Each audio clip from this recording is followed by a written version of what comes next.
स्थानिक स्वराज्य संस्था महानगरपालिका यांच्या निवडणुका गेल्या 4 ते 5 वर्षापासून रखडलेल्या आहे। या निवडणुकांच्या वेळपत्रिका जाहीर करण्यासाठी सर्वोच्च न्यायालयाने 4 आठवड्यांचा कालावधी दिला आहे, परंतु अजूनही वेळपत्रिका जाहीर केली नाही आहे। त्यामुळे या निवडणुका कधी होणार याच्यावरच आता साशंकता लागलेली आहे। कारण बॉम्बे हायकोर्टामध्ये एक याचिका दाखल केली होती की जे अनधिकृत बांधकाम असणारे इच्छुक उमेदवार आहेत त्यांना निवडणुका लढण्यापासून प्रतिबंध लावा, आणि ही याचिका बॉम्बे हायकोर्टाने स्वीकारलेली आहे व आदेश पारित करून निवडणूक आयोगाला सूचना केल्या आहेत। निवडणूक आयोगाने याबाबत परिपत्रक काढले असून ज्यामध्ये निवडणूक लढणाऱ्या उमेदवारांना तसंच त्यांच्या पत्नीने मुलांनी ते अनधिकृत बांधकाम केले असल्यास त्याचा खुलासा प्रतिज्ञापत्राद्वारे करावा लागेल। त्यामुळे ज्या इच्छुक उमेदवारांनी अनधिकृत बांधकाम केले असेल तसंच त्यांच्या पत्नीच्या व मुलांच्या नावाने अनधिकृत बांधकाम असेल ते निवडणूक लढण्यापूर्वीच बाद होतील, आधीच पराभूत होतील। महाराष्ट्रामधील अनेक मोठ्या शहरांमध्ये मुंबई, ठाणे, पिंपरी चिंचवड, पुणे इथं अनधिकृत बांधकामांचं एक साम्राज्य उभारलेलं आहे। बेकायदेशीर बांधकाम खुलेआम बांधलेले आहे, ज्यांना राजकीय एक आशीर्वाद भेटला होता।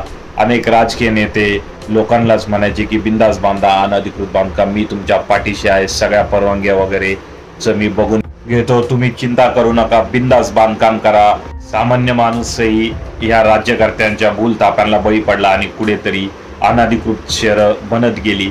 परंतु कालांतराने कोर्टामध्ये अनेक सामाजिक कार्यकर्त्यांनी याचिका टाकल्या आणि त्यानंतर मुंबई, ठाणे, पुण्यामध्ये अनेक अनधिकृत बांधकामं पाडण्यात आली। मागील काही महिन्यांमध्ये, मागील काही 1 वर्षांच्या कालावधीमध्ये आपण पाहिलं असेल तर चिखलीमध्ये अख्खं अनधिकृत बांधकामांचा जो एक पट्टा होता तोच पाडण्यात आला। जाधववाडी इथे अनेक अनधिकृत बांधकामाला त्यावेळेसचे जे महापौर होते त्यांनी परवानगी दिली होती, परंतु नंतर इंद्रायणी नदीच्या ज्या भागामध्ये अनधिकृत बांधकामं होते ते पाडण्यात आले। तसंच प्रकार ठाणेमध्येही झाला, अनेक अनधिकृत बांधकामं पाडण्यात आले, मोठमोठे इमारती पाडण्यात आले।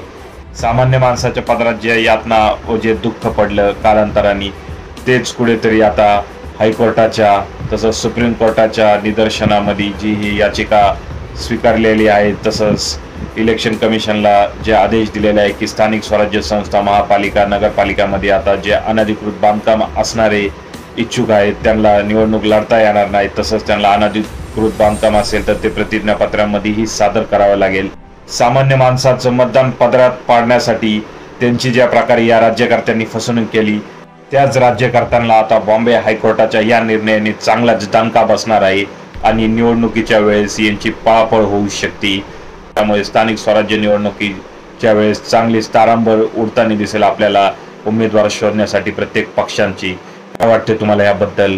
खरंच असं होईल की ही जी याचिका व जे आदेश बॉम्बे हायकोर्टाने दिलेले आहेत इलेक्शन कमिशनला त्याच्यावर स्टे येईल? कमेंट करा कमेंट बॉक्समध्ये।